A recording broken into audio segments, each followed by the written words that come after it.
Le 25 janvier, le ministre de l'Intérieur, Bruno Retailleau, a publié une circulaire qui s'adresse aux préfets, intitulée, dont l'objet est Orientation générale relative à l'admission exceptionnelle au séjour, prévue aux articles L 435-1 et suivants du Code de l'entrée et du séjour des étrangers et du droit d'asile, le CESEDA.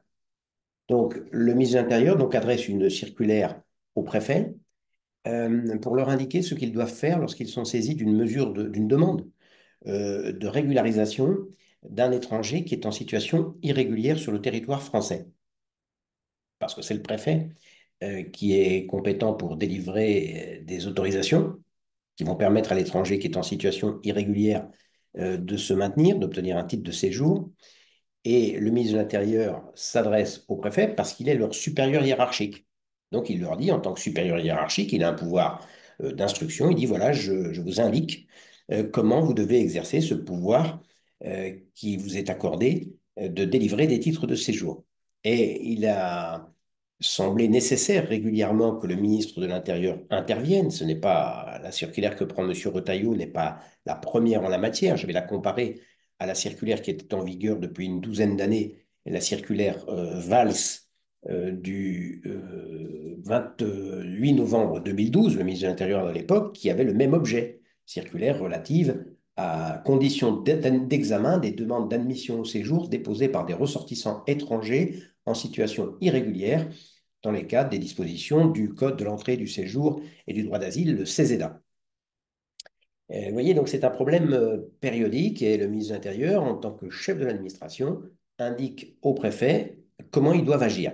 C'est important parce que l'un des reproches qui est fait à cette délivrance de titres à des personnes qui sont en situation irrégulière, c'est que les pratiques peuvent varier selon les préfectures, ce qui n'est pas, ce qui n'est pas sain. Et donc le ministre de l'Intérieur, en adressant un cadre général, peut espérer avoir la garantie que les étrangers en situation irrégulière seront traités de la même façon, quel que soit le département, la préfecture, dans lequel ils font une demande de régularisation. Alors, on ne connaît pas le nombre de personnes en situation irrégulière en France. Certains avancent le chiffre de 500 000, je n'en sais rien. Et normalement, si une personne est en situation irrégulière, le droit implique qu'elle soit éloignée. C'est le terme utilisé. Auparavant, on parlait de reconduite à la frontière. Ces personnes, donc, peuvent faire l'objet d'une obligation de quitter le territoire français, OQTF. Bon, il apparaît, on en parle régulièrement, que ces OQTF ne sont pas exécutés. Il y en a une sur 10 qui est exécutée.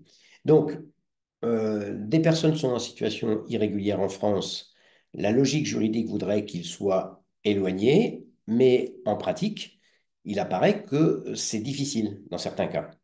C'est même difficile fréquemment, puisque je dis qu'il y a 9 sur 10 des obligations de quitter le territoire, même si tous les étrangers en situation irrégulière n'ont pas fait l'objet d'une obligation de quitter le territoire, il y a 9 obligations sur 10 de quitter le territoire qui ne sont pas exécutées. Donc c'est pour ça que régulièrement, comme c'est très très difficile, le droit impliquerait l'éloignement puisque la personne est irrégulièrement en France. La France est un État souverain, donc elle fixe des conditions à l'entrée chez elle, et si ces conditions ne sont pas remplies, ben, logiquement, la personne devrait être éloignée. Ce n'est pas toujours le cas et ce n'est pas facile. Donc c'est pour ça que dans cette illégalité, la situation est régulière, régulièrement, les ministres disent, ben, il y a le droit, les personnes devraient être éloignées, mais ce n'est pas simple, donc on va permettre d'en régulariser certaines. Et donc le ministre de l'Intérieur, en 2012, il y en avait eu d'autres avant, notamment une régularisation en 81, le ministre de l'Intérieur dit voilà les personnes en situation régulière que l'on privilégie, à qui on souhaite accorder un titre de séjour. Et M. Retailleau, en 2025, le 25 janvier, donc, prend la même orientation. Simplement, il l'a dit, et je vais vous expliquer, on va comparer les deux textes, il se veut plus restrictif que son collègue du gouvernement, puisque M. Valls est au gouvernement actuellement, que l'avait été M. Valls en 2012. Alors, quand on regarde le code d'entrée du séjour des CESEDA, il y a un article, il y a un livre du code qui est consacré aux décisions d'éloignement. Ça vise quelqu'un qui est en situation irrégulière. Donc, l'article L611-1 du CESEDA indique que l'autorité administrative, le plus souvent c'est le préfet, je viens de vous le dire, peut obliger un étranger à quitter le territoire français lorsqu'il se trouve dans un certain nombre d'hypothèses. Il y en a 6, je crois. Donc voilà les 6 hypothèses dans lesquelles un étranger peut se trouver en situation irrégulière. On note dès maintenant que l'article L611-1 indique que le préfet, l'autorité administrative, peut obliger un étranger en situation régulière à partir. C'est pas doit obliger, vous voyez. Donc il y a déjà une marge d'appréciation. Cet article, entre pouvoir et devoir, cet article reconnaît une marge d'appréciation au préfet. Marge d'appréciation que les ministres vont encadrer dans leurs circulaires successives. Alors, quelles sont ces 6 hypothèses dans lesquelles un étranger peut se retrouver en situation irrégulière? Première hypothèse, l'étranger ne peut justifier être entré régulièrement sur le territoire français et s'y est maintenu sans être titulaire d'un titre de séjour. Je vais prendre des exemples dans la jurisprudence des derniers mois pour me faire une idée. Ça, c'est un cas assez fréquent. Donc, l'étranger est entré, lui dit qu'il est entré à tel moment, la France ne sait pas au juste quand, il est passé par des voies irrégulières, et il apparaît, il est contrôlé, il demande la reconnaissance de droit qu'il est en situation irrégulière. Deuxième hypothèse, l'étranger est entré sur le territoire français sous couvert d'un visa désormais expiré. Il est resté alors que son visa est expiré. Il est en situation irrégulière. Ça aussi, c'est un exemple typique, enfin assez fréquent. L'étranger entre avec un visa de tourisme. Et puis, passé 3 mois, c'est la durée du visa de tourisme, il reste sur le territoire, donc il est en situation irrégulière. Troisième hypothèse, l'étranger donc a demandé un titre de séjour, se l'est vu refuser. Donc, puis le refus le place en situation irrégulière. Quatrième hypothèse, fréquente, l'étranger entre sur le territoire français, demande la qualité de réfugié et elle lui est refusée. Je n'ai pas les chiffres sous les yeux, mais 4 fois sur 5, cette qualité lui est refusée. Donc, n'étant pas réfugié, il est en situation irrégulière puisqu'il n'a pas de titre de séjour. Cinquième hypothèse, l'étranger crée un risque pour l'ordre public. Donc, il peut être une menace pour l'ordre public. Il peut être éloigné. Voilà, et puis il y a une dernière hypothèse. Voilà en gros donc les hypothèses dans lesquelles un étranger se trouve en situation irrégulière sur le territoire français. Quand on prend la jurisprudence, il y a des centaines, des milliers d'arrêts. Vous savez que pour les tribunaux administratifs d'Île-de-France, je crois que le contentieux des étrangers représente la moitié de leur contentieux. Donc c'est un traitement très lourd. Et donc si vous prenez dans Légifrance, c'est le recueil des arrêts de la jurisprudence administrative, vous tapez obligation de quitter le territoire français. Donc l'étranger conteste une obligation qui lui est faite de quitter le territoire français. Et dans l'arrêt, vous avez son CV, c'est-à-dire comment se retrouve-t-il aujourd'hui destinataire d'une obligation de quitter le territoire français. J'ai pris quelques arrêts donc à partir du 23 janvier, puis je suis remonté. Vous voyez, par exemple, arrêt de la Cour administrative d'appel de Toulouse, 23 janvier 2025, numéro 23 TL 02810. Je ne vais pas vous donner chaque fois le numéro de requête, ce sont des arrêts qui ne sont pas des arrêts importants. Monsieur A, ressortissant kazakh, déclare être entré sur le territoire français depuis le 2 février 2022. Et il demande le bénéfice du droit de l'asile. Donc, vous voyez, c'est quelqu'un qui est entré sur le territoire français, on ne sait pas quand, il est entré irrégulièrement. C'est pour ça que l'arrêt dit il déclare être entré. Nous, on ne sait pas. Autre exemple, Monsieur A, ressortissant turc, est entré en France pour la dernière fois en 2018 et s'y est maintenu au-delà de l'expiration de son visa. Il se retrouve en situation irrégulière. Vous voyez, ça recouvre les 6 hypothèses que j'ai vues dans l'article L611-1 du Code du CESEDA.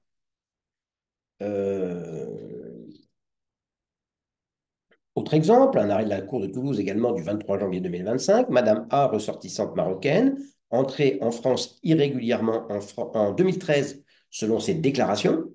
Bah oui, parce qu'on ne sait pas au juste. Elle dit que c'est en 2013, c'est peut-être 2014 ou 2012. Euh, et donc, elle se retrouve en situation irrégulière. Elle est déjà entrée irrégulièrement. Euh, Autre exemple, c'est encore un arrêt de la Cour administrative d'appel de Toulouse du 23 janvier 2025. Monsieur B, ressortissant guinéen, qui a été placé en assistance éducative. C'est un mineur isolé qui est devenu majeur, et donc qui a sa majorité, demande un titre de séjour qui lui est accordé ou pas. Voilà, vous voyez, donc ces différentes hypothèses qui illustrent l'application de l'article L611-1. Comment se retrouve-t-on en situation irrégulière en France? On constate, hein, c'est un sondage rapide, que souvent les arrêts, hein, j'en ai pris une quinzaine, une vingtaine, je viens de vous en donner quelques-uns, les arrêts relèvent que l'étranger, que selon les déclarations de l'intéressé, il est entré, etc. Ça veut dire qu'il est entré irrégulièrement. Il n'est pas rentré muni d'un visa ou muni d'un visa qui a expiré. Il est entré irrégulièrement et à un moment, il demande à rester en France. Et alors voilà la situation. Donc, il y a énormément de personnes qui sont, je dis 500 000 peut-être, qui sont en situation irrégulière en France. Elles devraient, même si le texte dit le préfet peut éloigner des personnes qui sont dans l'une des 6 hypothèses que je viens de voir qui les placent en situation irrégulière, elles devraient être éloignées, mais c'est compliqué. Et donc, tous les 10 ans, le ministre de l'Intérieur, c'est lui qui a la charge de cette mission, prend une circulaire qu'il adresse à ses agents, les préfets, en lui disant, voilà, je sais, vous recevez beaucoup de demandes de régularisation de personnes qui sont en situation irrégulière. Normalement, bien sûr, vous devriez les rejeter. Les personnes qui sont en situation irrégulière, elles doivent être éloignées. Elles pourront, quand elles sont éloignées, refaire une demande et la France accueillera favorablement ou pas cette demande. Mais en l'état, ils sont en situation irrégulière, ils devraient être éloignés. Mais c'est compliqué. Donc, on va permettre à certains de rester en fonction donc, de critères que je vais vous donner. C'est ce qu'a fait M. Valls en 2012 et c'est ce que fait M. Retailleau il y a aujourd'hui, le 25 janvier 2025, et il s'adresse au préfet puisque ce sont eux qui délivrent l'autorisation. Alors, on va comparer rapidement la circulaire Valls de 2012 et la circulaire Retailleau de 2025. Elles n'ont pas du tout la même inspiration. Il suffit de lire les textes, je vais vous les mettre en copie, en pièce jointe. Alors, dans sa circulaire, Manuel Valls commence par rappeler, il dit, voilà, il s'agit d'apprécier la situation d'étrangers en situation irrégulière, à qui il sera possible, à certaines conditions, de donner une carte de séjour. Monsieur Valls voit deux hypothèses, soit la carte de séjour avec la mention vie privée et familiale, ça vise un étranger qui a des liens familiaux en France, il est en situation irrégulière, mais il a des liens familiaux en France. Oui, puisqu'il est en situation irrégulière depuis un certain temps, donc des liens ont pu se nouer sur le territoire français. Soit il peut prétendre à la qualité, enfin, il travaille en France, et donc il y a intégration par le travail. Il peut bénéficier alors de la carte de séjour salarié ou travailleur temporaire. Le ministre de l'Intérieur, M. Valls, dans sa circulaire, indique qu'il s'agit de prendre en compte certaines réalités humaines. C'est l'expression utilisée dans sa circulaire. Bah oui, en effet, puisque si on ne prenait pas en compte ces réalités humaines, bah, une personne en situation irrégulière, même si elle a une vie de famille, même si elle travaille, doit être éloignée puisqu'elle est en situation irrégulière. Le ministre de l'Intérieur, M. Valls, dans sa circulaire de 2012, vise deux articles du CESEDA. L'article L313-11, paragraphe 7, qui est relatif à la carte de séjour vie privée et familiale, puisque c'est une des deux hypothèses qu'il veut voir. Cet article L311-11-7 vise l'hypothèse d'un étranger qui demande la carte de séjour vie privée et familiale, mais qui est en situation, qui n'est pas encore en situation irrégulière. Là, il s'agit de rattacher à cet article du CESEDA un étranger qui est en situation irrégulière, mais qui peut se prévaloir, lui aussi, de liens familiaux en France. Et puis, il vise l'article L313-14, qui est l'article qui est consacré à la demande d'une carte de séjour pour quelqu'un qui veut venir travailler en France. Donc ici, on n'est pas dans cette situation. La personne ne veut pas venir travailler en France, elle y est déjà, mais elle a un lien avec le travail, elle travaille. Donc, elle pourra prétendre, à certaines conditions, à une mesure de régularisation. Donc, vous voyez, dans la circulaire Valls de 2012, il y a deux catégories d'étrangers qui sont en situation irrégulière qui peuvent prétendre à régularisation, ceux qui ont un travail, un lien avec l'entreprise, ceux qui ont un lien familial. Ça exclut les personnes qui ne travaillent pas et qui n'ont pas de lien de familles en France. Ceux-là ne pourront pas bénéficier de mesures de régularisation. Euh, Dans sa circulaire, M. Valls indique qu'en tout état de cause, ces mesures ne peuvent pas bénéficier à des personnes qui sont en situation de polygamie ou qui constitueraient une menace pour l'ordre public. Ceux qui ont commenté la circulaire Retailleau disent le ministre insiste sur ces points, interdiction de la polygamie, menace pour l'ordre public, mais ces restrictions, ces exclusions étaient déjà dans la circulaire Valls de 2012. Donc il n'y a pas de changement. Alors ensuite, naturellement, dans sa circulaire de 2012, M. Valls précise la notion d'attache familiale qui peut permettre d'obtenir une mesure de régularisation ou un travail, une activité de travail qui peut justifier une mesure de régularisation. Ce sont les deux catégories. Alors, attache familiale, il dit, ça se caractérise essentiellement par des liens filiaux, conjugaux, mariage, concubinage, pacte civil de solidarité qui permettent un ancrage territorial durable et véritable en France. Alors, il dit en principe, une vie familiale établie en France nécessite, en principe, hein, que l'un des membres du couple soit en situation irrégulière. Donc, il y a un membre du couple qui est en situation régulière et il est avec quelqu'un qui est en situation irrégulière. Si un véritable couple, le second, celui qui est en situation irrégulière, peut prétendre à régularisation. Mais deux personnes en situation irrégulière peuvent prétendre à des papiers, à des mesures de régularisation. Voilà ce que dit la circulaire. Toutefois, lorsqu'un ou plusieurs de leurs enfants sont scolarisés, une régularisation par l'école, la circonstance que les deux parents se trouvent en situation irrégulière peut ne pas faire obstacle à leur admission au séjour. Vous voyez, ça va quand même assez loin dans la régularisation. Je note d'ailleurs au passage que les termes utilisés par le ministre de l'Intérieur, M. Valls, en 2012, permettent encore un pouvoir d'appréciation au préfet. Vous voyez, le ministre donne des critères au préfet pour dire vous régularisez cela et pas cela, mais le ministre laisse encore une marge de manœuvre puisqu'il dit voilà, quand deux personnes sont en situation irrégulière, ils ont des enfants scolarisés, bah, ça peut ne pas faire obstacle. Donc ça peut faire obstacle sans doute, ce sera au préfet d'apprécier. On peut supposer que le préfet va cependant se rallier à la position de principe du ministre et dire bah, quand on a deux personnes en situation irrégulière, si leurs enfants sont scolarisés, ils peuvent obtenir des papiers. Il n'est pas dit dans cette. Il n'y a pas de condition de durée de la scolarité.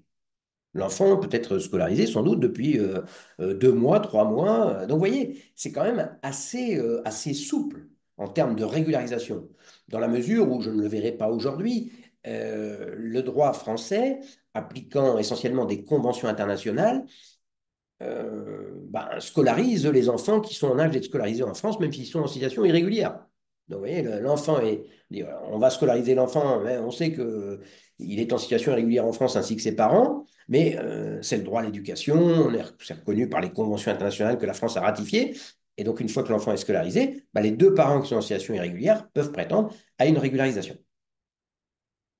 Alors, il conviendra, dit le ministre, pour apprécier une demande émanant d'un ou des parents d'un enfant scolarisé, puisque les deux peuvent demander, ils sont tous les deux en situation régulière, de prendre en considération les critères cumulatifs suivants. Une vie familiale caractérisée par une installation durable du demandeur sur le territoire français, qui ne pourra être qu'exceptionnellement inférieure à 5 ans. Donc, en dessous de 5 ans, première condition, normalement pas de régularisation. Donc, ça tempère ce que je viens de vous dire en disant, quand l'enfant est scolarisé depuis 3 mois, ses parents en situation régulière peuvent obtenir régularisation. Non, il y a cette condition quand même, mais il y a des dérogations possibles, puisque exceptionnellement, il sera possible de déroger à cette durée inférieure de 5 ans. C'est le ministre qui crée cette durée de 5 ans. Ce n'est pas dans le CESEDA, ce n'est pas dans la loi, ce n'est pas, c'est pas dans les décrets. J'y reviendrai parce que c'est le cœur du problème juridique. Je reviendrai à ça après. Le ministre, en principe, n'a pas de pouvoir réglementaire, le pouvoir de prendre des mesures générales et impersonnelles. Là, il fixe une condition objective qui s'applique à tous. Deuxième condition, cumulative, une scolarisation au cours de la date du dépôt de la demande d'admission au séjour d'au moins un des enfants, et voilà, Vous voyez, quand je disais scolarité réduite, non, au séjour d'au moins un des enfants depuis au moins 3 ans, y compris en école maternelle. Donc il faut quand même que l'enfant soit scolarisé depuis un certain temps, 3 ans, en intégrant l'école maternelle. Et puis, troisième élément, lorsque le demandeur est séparé de l'autre parent de l'enfant, l'intéressé, celui qui demande à être régularisé, mais il est séparé du conjoint, doit établir, contribuer effectivement à l'entretien et l'éducation de l'enfant, ces éléments étant présumés en cas de vie commune. Puis la circulaire VARS indique que pour l'octroi de ce titre de séjour vie privée et familiale, eh bien, l'octroi implique aussi une bonne capacité d'insertion dans la société française, ce qui suppose, sauf cas exceptionnel, une maîtrise orale au moins élémentaire de la langue française, maîtrise qui pourra être appréciée au moment où l'étranger dépose sa demande et reçoit un récépissé. La circulaire VAL, je ne vais pas insister, mais traite aussi du cas particulier des conjoints d'étrangers en situation irrégulière. Quand un étranger est en situation régulière, il peut faire venir, au titre du regroupement familial, son conjoint. Mais, le conjoint fait sa demande d'un État tiers. Il dit, je voudrais rejoindre mon conjoint qui est régulièrement en France. Si le conjoint a rejoint son conjoint, donc, qui est en situation régulière en France, sans faire la demande du pays tiers, il est en situation irrégulière. Donc la circulaire Valls règle cette question et dit au préfet, donc je vous demande de faire preuve de doigté. Et là encore, hein, il y a la condition, il dit, voilà, il faudrait quand même... il y a un étranger qui est en situation régulière en France. Il a été rejoint par son conjoint qui est en situation irrégulière parce qu'il n'avait pas fait sa demande de régulation de regroupement familial à partir du pays tiers. Eh bien, s'il y a un couple depuis 5 ans, présence en France depuis 5 ans, et une durée de 18 mois de vie commune, donc c'est assez court, hein, peuvent constituer des critères d'appréciation pertinentes au préfet d'apprécier. Donc, 5 ans en France, l'étranger en situation irrégulière est en France depuis au moins 5 ans, et 18 mois seulement de vie commune avec le conjoint qui est en situation régulière, il peut prétendre à une régularisation. Et puis, la circulaire voit des mesures de régularisation pour motif exceptionnel, par exemple un talent exceptionnel, service rendu à la collectivité. Vous voyez, il y a quelques années, il y a un ressortissant malien, je crois, qui est en situation irrégulière, qui avait sauvé une petite fille qui se jetait d'une fenêtre ou qui était victime d'un incendie, qui était dans un étage, qui la sauve. Ça, c'est un motif qui justifie service rendu à la collectivité.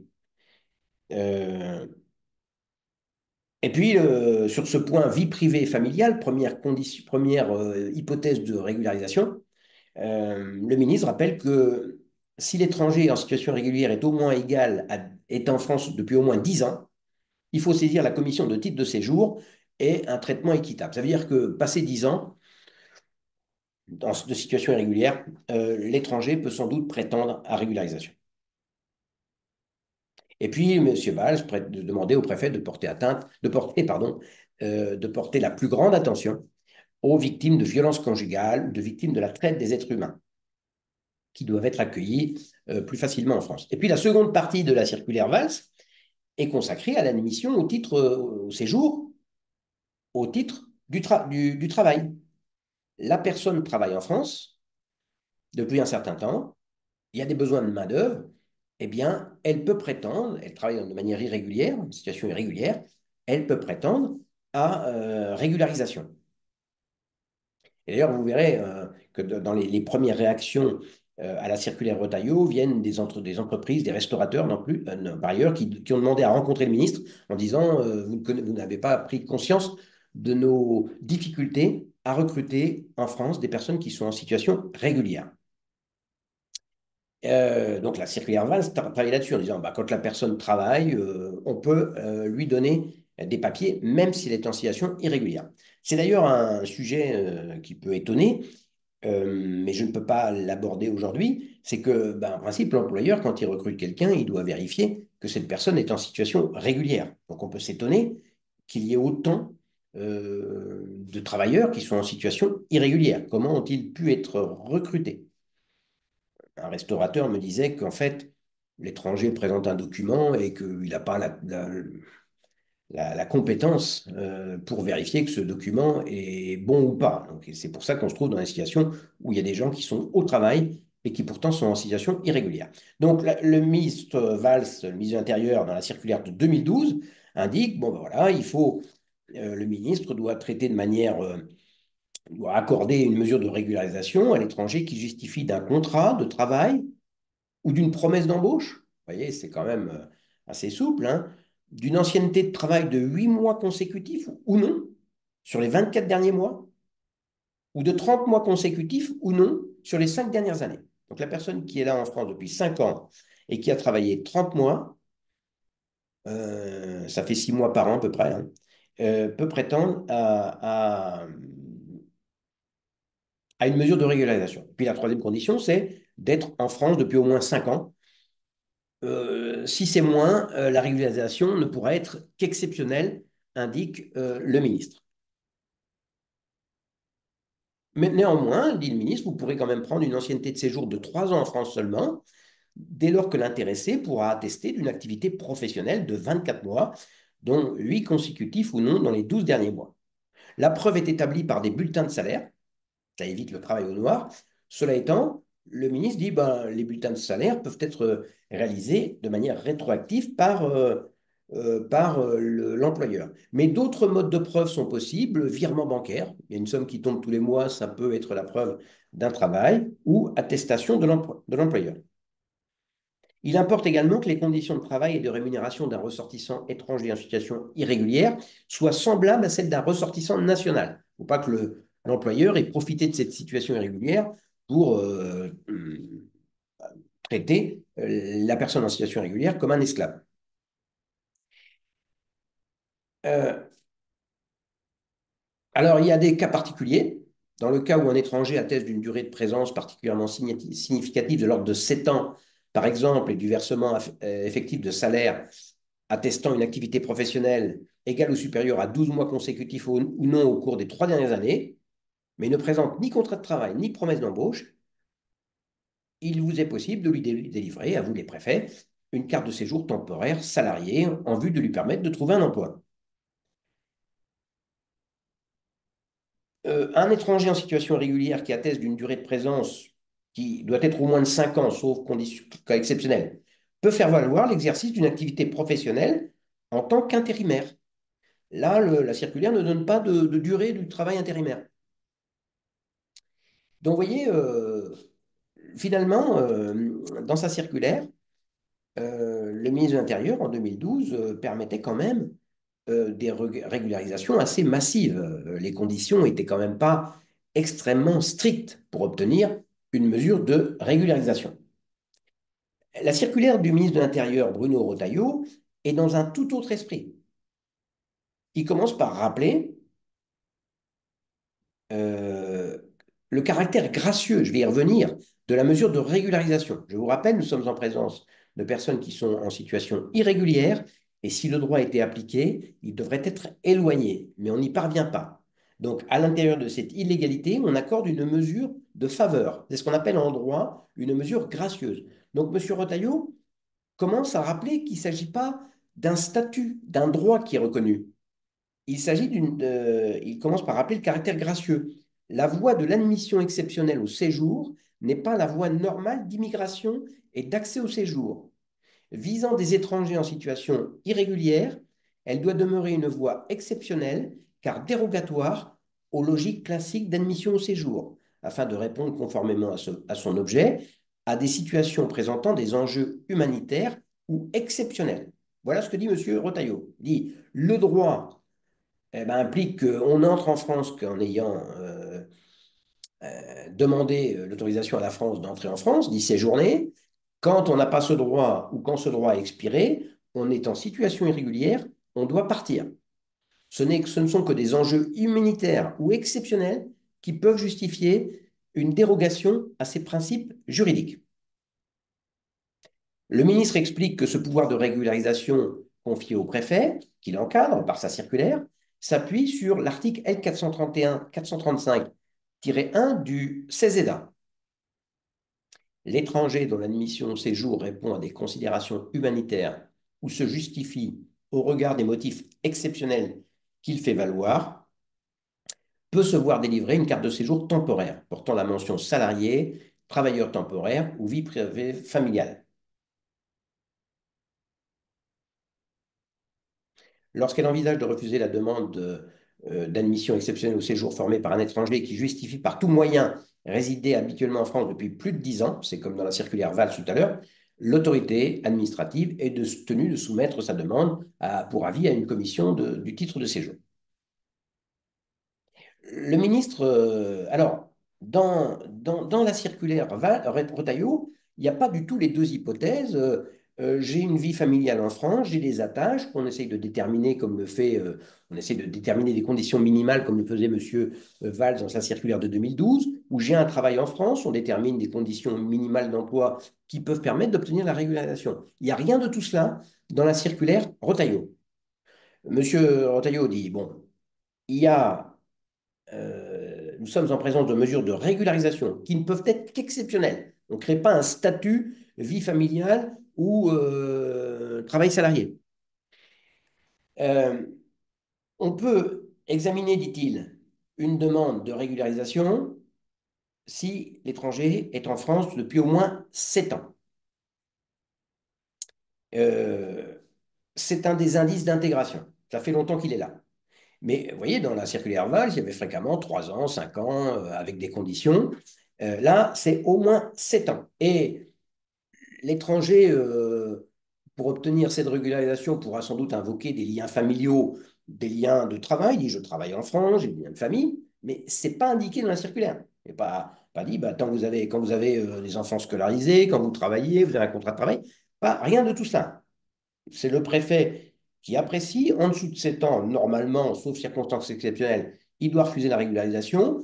Au-dessus de 7 ans, eh bien, l'étranger est en situation irrégulière. Éventuellement, de manière exceptionnelle, il obtiendra des papiers. Vous voyez, l'inspiration est complètement différente. D'ailleurs, euh, monsieur Retailleau rappelle que il demande au préfet de veiller à apporter une attention particulière aux demandes de régularisation qui sont faites par des étrangers n'ayant pas satisfait à l'obligation qui leur a été faite de quitter le territoire français. Vous voyez, quand l'étranger a fait l'objet d'une OQTF qui n'a pas été exécutée, 9 sur 10, bah, selon les propos de M. Retailleau, il ne peut pas prétendre obtenir une mesure de régularisation, même s'il est là depuis 7 ans. Et M. Retailleau insiste beaucoup dans sa circulaire sur la condition d'intégration. Vous êtes en présence d'un étranger qui est en France de façon irrégulière depuis 7 ans ou moins, qui n'a pas fait l'objet d'une OQTF. Vous pouvez exceptionnellement lui accorder une mesure de régularisation, mais il faudra vérifier son intégration. Le niveau d'exigence en termes d'intégration des étrangers à notre société doit être renforcé, notamment au travers de leur engagement à respecter les principes de la République. Ils vont devoir signer le contrat d'engagement républicain et donc qui vise ces principes, hein, liberté personnelle, liberté d'expression, de conscience, l'égalité entre les femmes et les hommes, dignité de la personne humaine, définie par les frontières nationales et la laïcité. Ainsi, la demande de titre de séjour non accompagnée du contrat d'engagement aux principes républicains signé sera incomplète et déclarée irrecevable. Vous voyez, c'est une circulaire qui est beaucoup plus, qui reste finalement dans le cadre des principes juridiques. Une personne qui est en situation irrégulière, normalement, doit être éloignée. Euh, la, le maintien par l'octroi d'une mesure de régularisation ne peut être exceptionnel. Alors que je vous le dis encore, dans la circulaire Valls, eh bien, on partait du même principe, dit voilà, les personnes sont en situation irrégulière, mais il y a des situations de fait qui se constituent en France et on va permettre la régularisation des personnes qui ont des attaches familiales, des enfants scolarisés, un conjoint, on va permettre aussi à des personnes qui travaillent depuis un certain temps d'être régularisées. Rien de tout cela, ça pourra jouer dans la circulaire Retailleau, mais il n'y a pas de critères. Vous voyez qu'en matière de travail, comme dans la circulaire Valls, se dire, voilà, contrat de travail, ancienneté dans le travail de 8 mois consécutifs sur les 24 derniers mois, etc. Ça n'y figure pas. Donc l'étranger ne peut pas dire, moi je travaille depuis 8 mois, depuis, etc. Ça n'est pas invocable.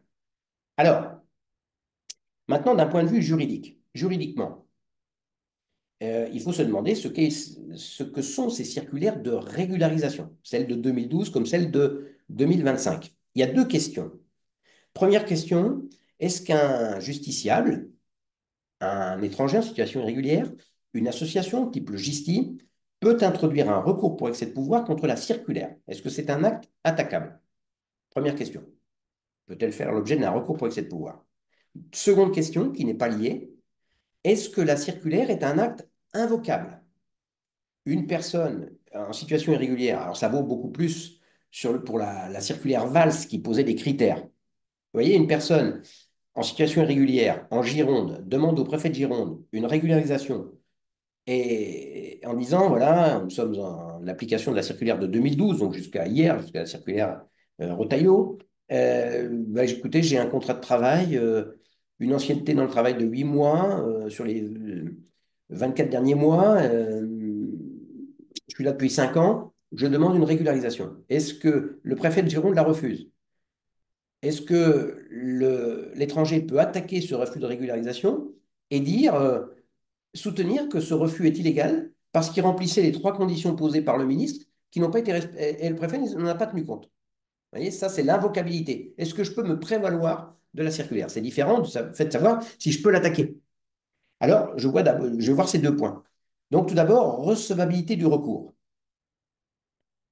Pendant très longtemps, le recours pour excès de pouvoir n'était pas recevable. C'est comme ça qu'on appelle le recours en droit administratif, recours pour excès de pouvoir, qui doit être présenté dans les 2 mois à compter de la publication de l'acte. Donc pendant très longtemps, le recours pour excès de pouvoir n'était pas recevable contre ce type d'acte. En cette matière, le Conseil d'État doit en effet respecter des équilibres. Quand le ministre de l'Intérieur, en 2012, fixe des conditions à la régularisation, il prend ce qu'on appelle des mesures générales et impersonnelles. Il ne vise pas monsieur machin ou madame machine. Il dit voilà, les étrangers en situation régulière qui peuvent, à certaines conditions, prétendre à une régularisation. Vous voyez, ça, c'est une mesure réglementaire, générale et impersonnelle, c'est ce qu'on appelle une mesure réglementaire, puisqu'elle fixe des conditions qui seront applicables à toute personne qui demandera la régularisation. Si elle les remplit, elle obtiendra peut-être la régularisation. Si elle ne les remplit pas, elle n'obtiendra pas la régularisation. Vous voyez, c'est des conditions générales impersonnelles qui s'appliquent à tous. Or, en droit français, le pouvoir réglementaire n'appartient qu'à ceux à qui la Constitution ou la loi l'a confié. Vous voyez, par exemple, le Premier ministre a un pouvoir réglementaire. Il peut prendre des mesures générales impersonnelles. Ici, ce sont des ministres, ce n'est pas le Premier ministre. Et le Conseil d'État, dans un arrêt du 23 mai 1969, Société Distillerie Brabant, le Conseil d'État a jugé, alors que le commissaire de gouvernement, Madame Questio Nicole, qui était ministre des Affaires sociales en 81, elle avait dit, moi je ne suis pas là pour faire les comptes, donc elle avait été assez rapidement remplacée, mais je ne suis pas là, je suis pas la ministre des Comptes. Mais elle avait été auparavant membre du Conseil d'État et elle conclut dans cette affaire de 69. Et donc, dans cette affaire de 69, la question se posait de savoir si un ministre avait pu prendre une mesure générale impersonnelle, un acte réglementaire, alors que la loi ne le lui a pas confié. Parce qu'il est fréquent que les lois confient un pouvoir réglementaire au ministre. Dans ce cas-là, il n'y a pas de problème. Vous voyez, une loi est votée la semaine dernière, et puis elle dit le ministre des Transports prendra les mesures générales impersonnelles. Ben, ça c'est légal. Le ministre peut agir. Mais dans l'affaire de 69, c'est de savoir est-ce que le ministre pouvait prendre un acte réglementaire alors qu'aucune loi ne lui avait confié ce pouvoir. Madame Questio concluait, c'est le rôle du commissaire du gouvernement, qu'on appelle rapporteur public, concluait en faveur de l'octroi d'un pouvoir réglementaire, sans que la loi l'ait prévu, au ministre. Il disait que ce serait très important parce que le ministre est le chef d'une administration, vous voyez, le ministre de l'Intérieur à l'égard de ses préfets, et régulièrement, il doit adresser des actes réglementaires à ses subordonnés. Les circulaires Valls et Retailleau sont un exemple. Il dit, voilà, moi je suis en charge de la politique d'entrée et de séjour et d'éloignement des étrangers, mais c'est mes agents, les préfets qui la mettent en œuvre, donc je vais leur dire comment ils doivent faire. Eh bien, ces arguments n'avaient pas porté et le Conseil d'État avait refusé de reconnaître un pouvoir réglementaire au ministre. Ou alors il faudrait que la loi dise, voilà, le ministre est compétent pour fixer les mesures de régularisation, etc. Mais il n'y avait pas cette loi. Dans l'affaire de 69, d'ailleurs, ce n'était pas un problème de droit étranger, mais le problème est le même. Alors, refus donc du pouvoir réglementaire. L'année suivante, en 70, donc, le Conseil d'État, dans un autre arrêt, a reconnu un substitut au pouvoir réglementaire. Ce n'est pas le pouvoir réglementaire, mais ça peut avoir le même usage. C'est un arrêt du Conseil d'État du 11 décembre 1970, Crédit foncier de France. Pendant très longtemps, cet arrêt a été dans l'ouvrage que lisent les étudiants de deuxième année, les grands arrêts de la jurisprudence administrative. C'est un arrêt important. Et dans cette affaire de 70, je vous donne rapidement les faits. Euh, le Crédit foncier de France, qui était une institution publique, s'était vu reconnaître le pouvoir d'accorder des subventions, c'est-à-dire le versement d'argent sans retour, à des personnes qui rénovent leurs immeubles. Donc, il y a deux dames qui demandent une subvention pour rénover un immeuble dont elles sont propriétaires, et le Crédit foncier de France ne leur accorde pas une subvention, mais ne leur accorde qu'un prêt, c'est-à-dire une avance qu'il faudra rembourser. Donc, les deux dames, Mme Gopia et Mlle Adair, introduisent un recours pour excès de pouvoir contre le refus de subvention. Et elles contestent ce refus en disant ce refus est illégal parce que le Crédit foncier de France nous a refusé la subvention en se fondant sur un acte qu'il a adopté quelques semaines plus tôt, en disant, voilà, je n'accorderai pas une subvention, mais un simple prêt aux propriétaires d'immeubles qui rénovent leur immeuble qui a un usage mixte, c'est-à-dire usage d'habitation et de commerce. C'était le cas pour l'immeuble de Mme Gopia Mazel Adair. Donc le Crédit foncier dit, voilà, je vous refuse la subvention parce que vous ne remplissez pas les conditions que je viens de poser. Et donc, Mme Gopia et Mlle Adair, se fondant sur l'arrêt Société Distillerie Brabant de l'année d'avant, estiment que le Crédit foncier de France a commis ce qu'on appelle une erreur de droit. Vous voyez, dans l'affaire Société Distillerie Brabant, le Conseil d'État refuse de reconnaître un pouvoir réglementaire au ministre. Donc, le ministre avait pris une instruction qui déterminait les conditions d'octroi d'une aide. Sachant que, vous savez, les ministres euh, adoptent des textes, publient des textes, mais leur donnent des noms différents. Instructions, notes, lettres, circulaires, directives, peu importe. La tâche du juriste va être de faire entrer le texte qui a un nom variable dans une catégorie. Donc, dans l'affaire Société Distillerie Brabant, le Conseil d'État, le ministre donc, avait refusé une subvention, une aide, en se fondant sur une instruction qu'il avait adoptée, un acte réglementaire. Il dit, voilà, vous ne remplissez pas les conditions que j'ai posées dans mon acte réglementaire, donc je vous refuse l'aide. L'entreprise attaque le refus, et comme le Conseil d'État n'a pas suivi son commissaire de gouvernement, Mme Questiot, qui lui conseillait de reconnaître un pouvoir réglementaire au ministre, l'instruction n'a plus de valeur, puisque le ministre n'avait pas le pouvoir réglementaire de la prendre. Donc, le fait pour le ministre de refuser une aide, ça c'est un acte individuel, en se fondant sur une instruction qu'il n'avait pas le droit de prendre, constitue une erreur de droit. Il ne pouvait pas dire je suis obligé de vous refuser la subvention que vous me demandez en me fondant sur une instruction que j'ai adoptée, puisqu'il n'avait pas le pouvoir de l'adopter. Donc, Mme Gopia et Mme Adair reprennent la même argumentation dans le refus de subvention qui leur a été faite. Elles disent, voilà, le Crédit foncier de France a fondé le refus de la subvention qu'on lui a demandé sur une instruction ou une note qu'il avait adoptée l'année d'avant, il ne pouvait pas. Et là, cette fois, le Conseil d'État admet la légalité de l'instruction prise par le Crédit foncier de France parce qu'il n'avait pas obtenu un pouvoir réglementaire de la part de la loi, mais l'acte qu'a adopté le Crédit foncier de France n'est pas un acte réglementaire comme l'était l'instruction du ministre dans l'affaire Société Distillerie Brabant. En effet, un acte réglementaire, c'est un acte qui porte disposition générale impersonnelle. Il dit, voilà, toute personne qui rentre dans ces conditions aura ou n'aura pas. Ça, c'est la première définition de l'acte réglementaire.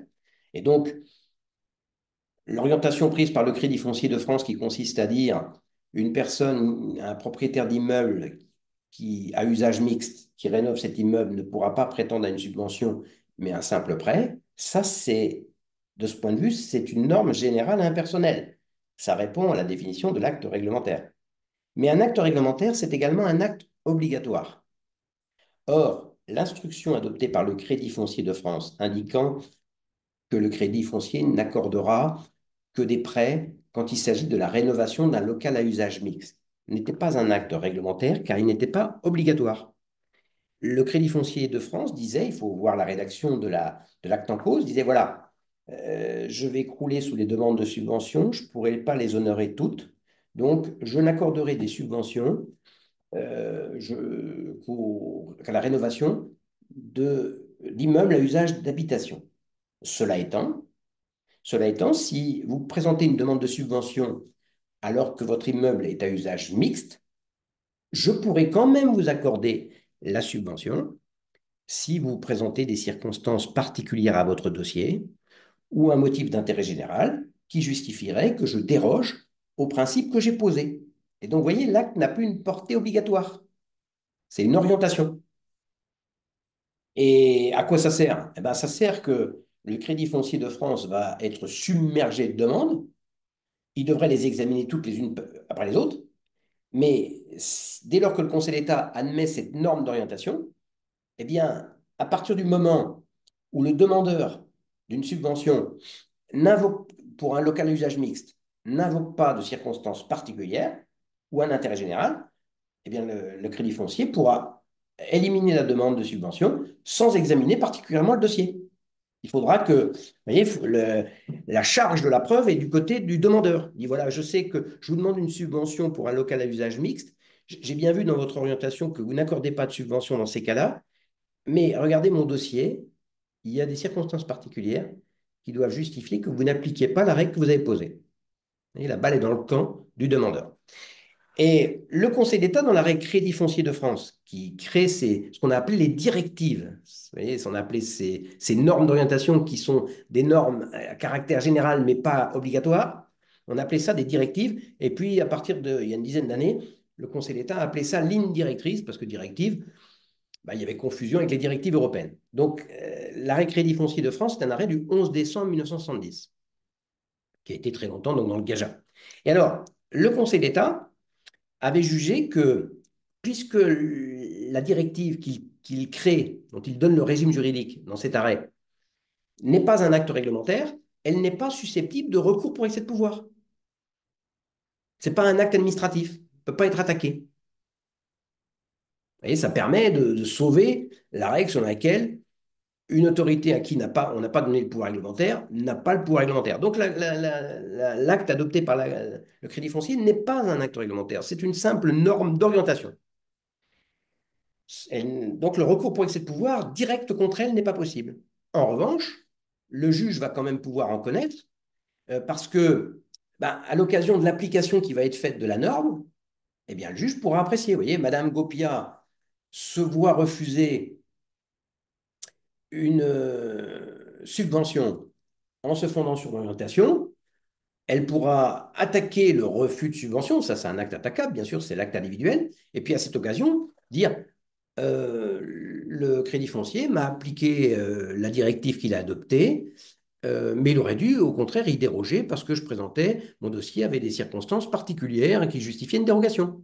Ou je remplissais les conditions qui ont été posées, et pourtant, le Crédit foncier ne m'a pas appliqué la directive qu'il avait arrêtée. Je rénovais un local à usage d'habitation et pourtant, je n'ai pas eu la subvention. Donc, vous voyez, pas de recours direct contre la directive, la ligne directrice, comme on dit maintenant, mais à l'occasion du recours contre l'application, le recours contre l'acte appliquant la directive, eh bien, le juge, indirectement, pourra connaître de la directive, l'apprécier sa légalité.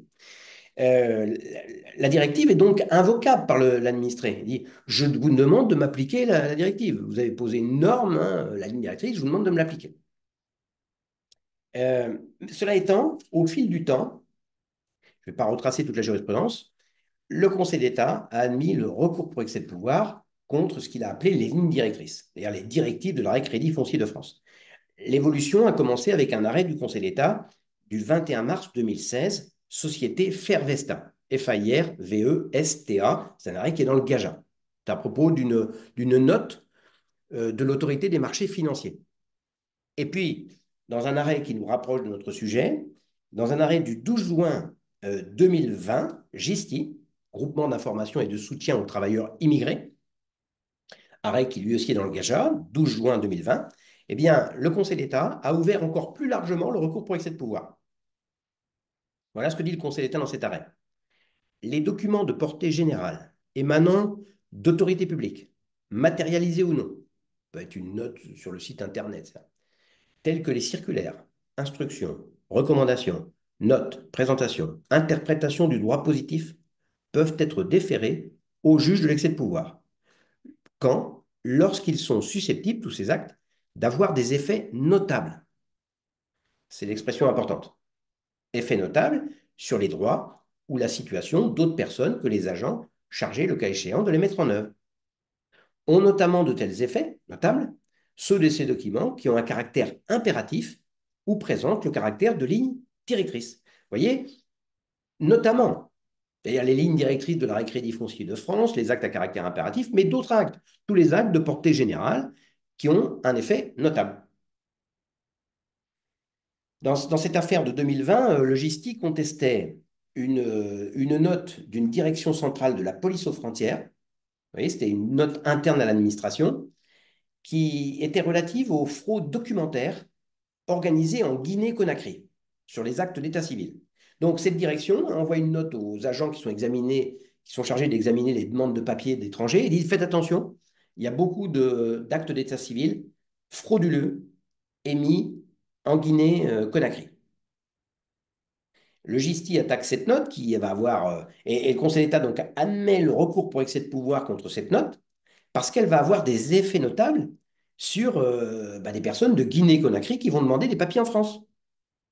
Les administrations qui vont examiner vont dire, oui, ils nous présentent des actes d'état civil, mais on n'y croit pas. La note nous l'a dit qu'il fallait s'en méfier. Donc ça a des effets notables. C'est un acte susceptible de recours pour excès de pouvoir.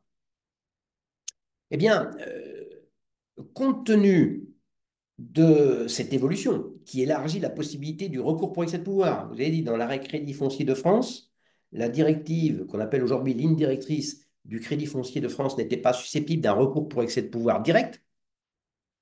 Mais depuis la régistie qui admet le recours pour excès de pouvoir possible contre tout acte ayant des effets notables, on peut considérer que toute personne intéressée, en particulier le GISTI, aurait pu introduire un recours pour excès de pouvoir contre la circulaire Valls. En 2012, le recours n'était pas possible parce que la jurisprudence Fervesta a été rendue après, ou contre la reine Retailleau, parce que la circulaire Retailleau. Ces circulaires ont des effets notables. Vous voyez, la circulaire Retailleau indique qu'un étranger qui n'est pas sur le territoire depuis au moins 7 ans, en tout état de cause, enfin vraiment, sauf exception exceptionnelle, ne peut pas prétendre à régularisation. C'est un acte qui a des effets notables sur les milliers de personnes en situation irrégulière qui songeraient à demander une régularisation. Je ne dis pas qu'ils obtiendront l'annulation, mais il y a possibilité d'introduire un recours pour excès de pouvoir. Seconde question que j'avais annoncée dans mon introduction il y a 2 minutes, est-ce que la circulaire est invocable? Elle est sans doute attaquable, je viens de vous le dire. Est-ce qu'un étranger peut s'en prévaloir? La réponse est non. Alors, c'était particulièrement important pour la circulaire Valls, parce que vous avez vu, la circulaire Valls, je vous l'ai décrite longuement, précisait des conditions objectives à partir desquelles on pouvait obtenir une régularisation. Je travaille depuis 8 mois sur une période de 24 mois, je ne sais plus combien. Vous voyez, donc un étranger pourrait dire, mais je ne comprends pas, le préfet de Loir-et-Cher m'a refusé la régularisation alors que je lui ai démontré que je remplissais les 3 critères posés par la circulaire Valls qui auraient pu me permettre d'obtenir une régularisation au titre du travail. Même chose pour la régularisation au titre de la vie de famille. Eh bien, le Conseil d'État a jugé dans un arrêt, tout d'abord, arrêt du Conseil d'État du 13 décembre 1991, préfet de l'Hérault contre Dacoury. Le Conseil d'État juge que ces circulaires de régularisation, je vous avais dit, il y en avait eu avant la circulaire Valls, ne sont pas des actes réglementaires. Par conséquent, un étranger ne peut pas l'invoquer devant le juge pour contester un refus de régularisation, reprochant à l'administration de ne pas avoir appliqué les critères contenus dans la circulaire.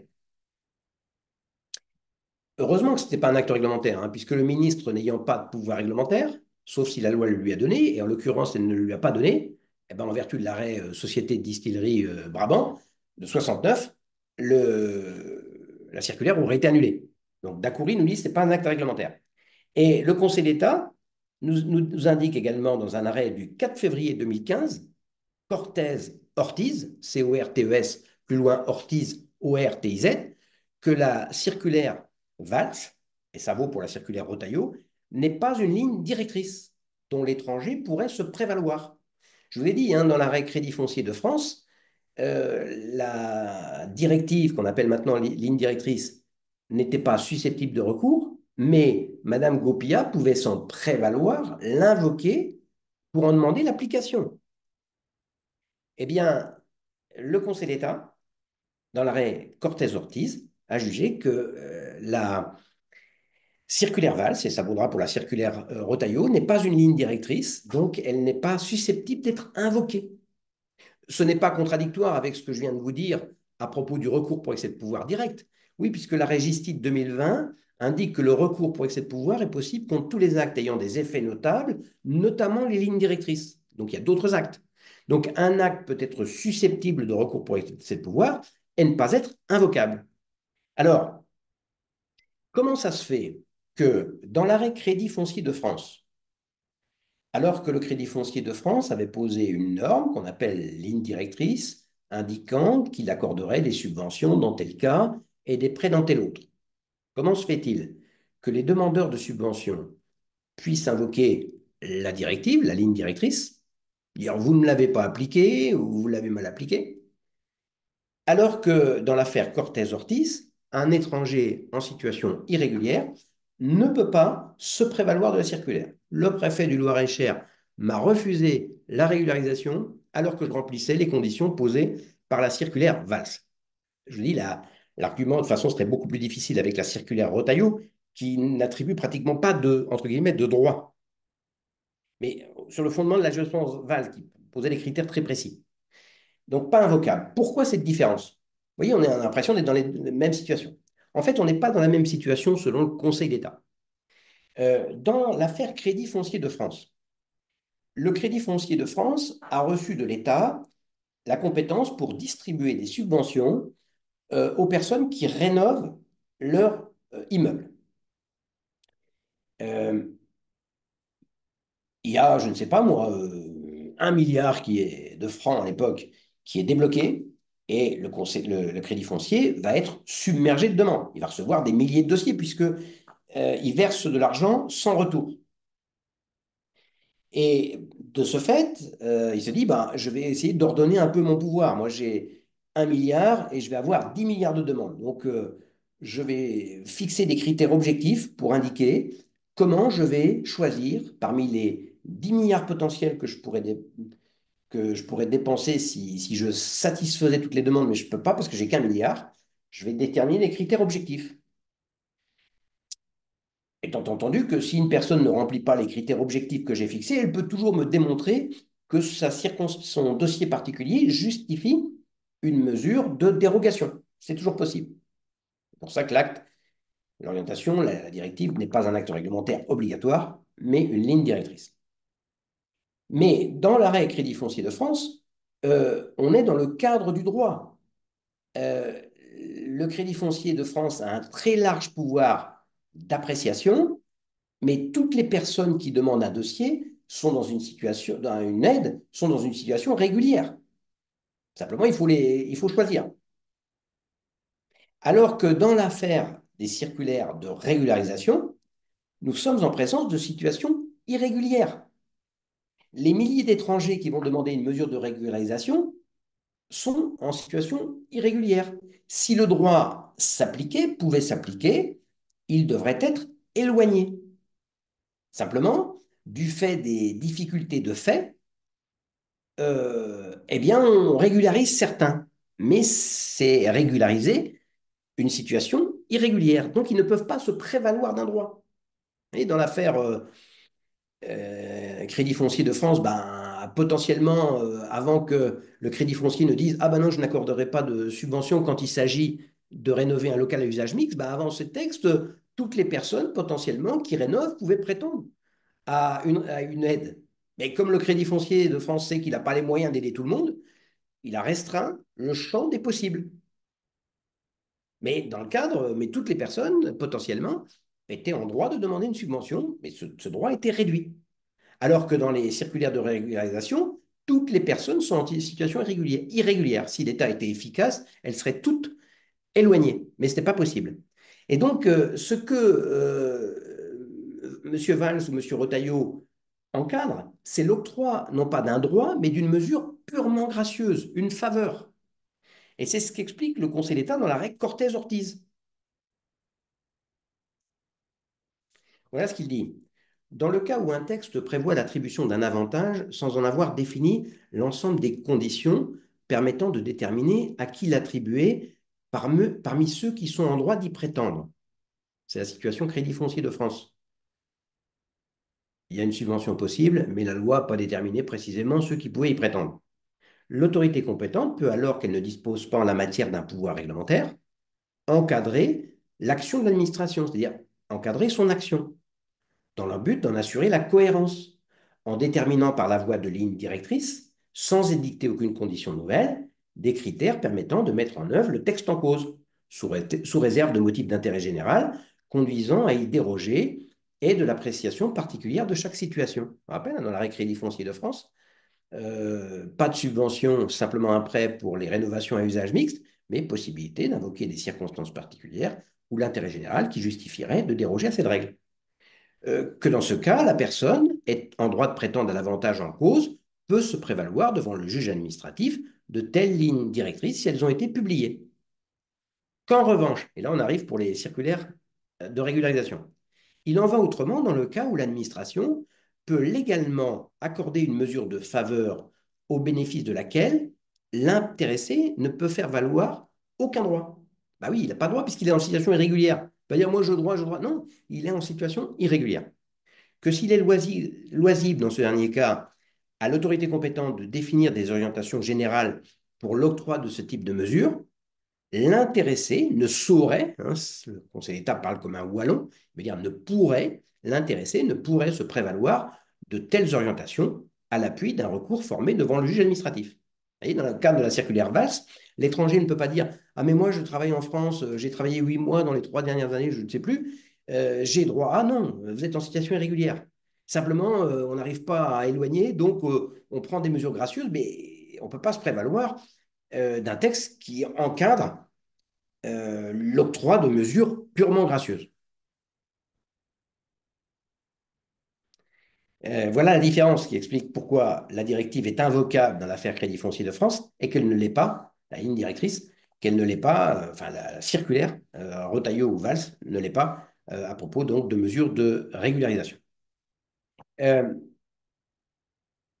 Dernière précision, l'article L312-3 du Code des relations entre le public et l'administration, tel qu'il résulte de la loi du 3 août, 10 août pardon, 2018 pour un État au service d'une société de confiance, dispose que toute personne peut se prévaloir, voyez, invocabilité, des instructions circulaires émanant des administrations de l'État et publiées sur les sites Internet désignés par décret.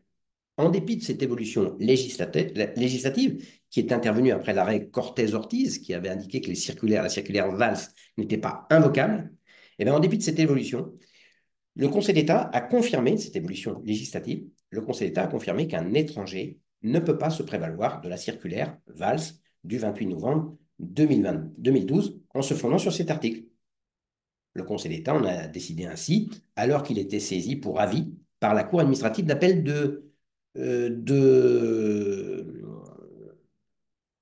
Lyon. Voilà. Euh,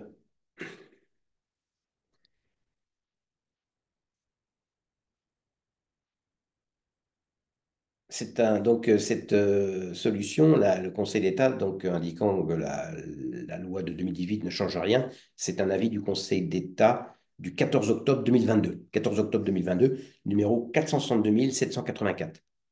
Dans cet avis, le Conseil d'État considère qu'en instituant le mécanisme de garantie de l'article L312-3 que je viens de vous dicter, euh,